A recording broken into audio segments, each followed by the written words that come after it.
ont confiance en eux ou en leur argent. Accolade fermante. Et ceux que le Seigneur sert comprennent que rien n'est dû à leur propre grandeur, mais seulement à sa grâce qu'ils sont bénis. Nous sommes bénis, par notre réponse à Jésus et par ce qu'il a accompli sur la croix quand il est mort. Pour tous nos péchés. Et la bénédiction du verset 37 est si merveilleuse qu'elle est répétée à la fin du verset 38. Heureux ces esclaves. Nous devons simplement vivre notre vie pour lui et non pour nous-mêmes. Passons maintenant au dernier point de ce matin, où Jésus compare notre tempérament à celui d'un voleur qui cambriole une maison au milieu de la nuit. Verset 39.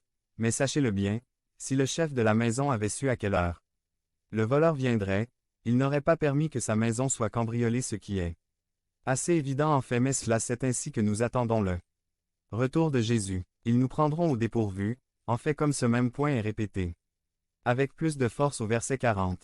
Vous, aussi, préparez-vous. Car le Fils de l'homme vient à une heure à laquelle vous ne vous attendez pas. Par conséquent, nous devons être vigilants, c'est-à-dire garder ou allumer les lampes, et nous devons être prêts, habillés, préparés et ne pas être surpris parce que Jésus viendra soudainement, sans aucune possibilité de préparation ni d'excuse.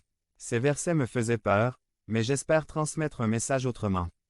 Autrement dit, c'est aussi quelque chose à espérer, plutôt que quelque chose à fuir. La Bible nous dit clairement au verset 40 que le Fils de l'homme viendra à une heure inattendue, donc nous ne devrions pas nous inquiéter des choses matérielles, nous ne devrions tout simplement pas nous inquiéter, mais vivre et faire confiance au Seigneur comme du mieux que nous pouvons, et faites de son royaume notre priorité de toutes les manières possibles en démontrant votre foi, lorsque des opportunités se présentent.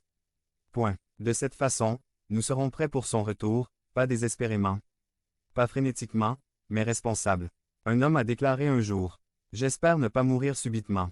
Je veux juste une minute environ pour rétablir certaines relations. » Un ami m'a dit, « Eh bien, pourquoi ne les réparez-vous pas maintenant si, comme vous le dites, ils valent la peine d'être redressés? Si cela vaut la peine, faites-le maintenant.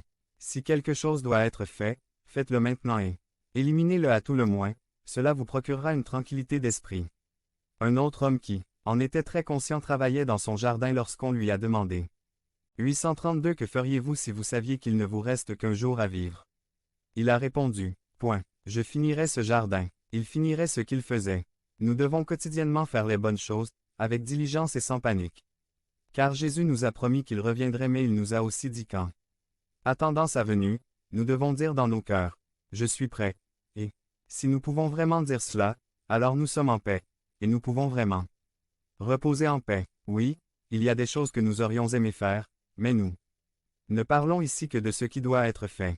En conclusion, pour vous donner un dernier exemple de ce message de ce matin, un professeur a dit un jour à sa classe qu'il partait pour plusieurs semaines, et a proposé de remettre un gros prix à l'élève dont il avait trouvé le pupitre dans le meilleur ordre lorsqu'il est revenu. Mais il a dit qu'il ne saurait pas quand il reviendrait.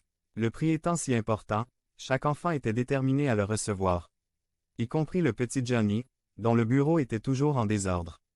Ses camarades de classe ont ricané. « Vous ne gagnerez jamais, votre bureau n'est jamais propre et bien rangé. » « Oui, dit-il, mais j'ai un plan pour le nettoyer. Désormais le premier jour de chaque semaine. » Puis quelqu'un a dit, « Et s'il venait, à la fin de la semaine? » Le petit Johnny a dit, « Alors je le nettoierai tous les matins. » Mais un autre camarade de classe a persisté, « Cela viendra peut-être en fin de journée. » Le petit Johnny réfléchit un instant et dit, « Eh bien, je sais ce que je vais faire. Je le garderai propre et bien rangé. »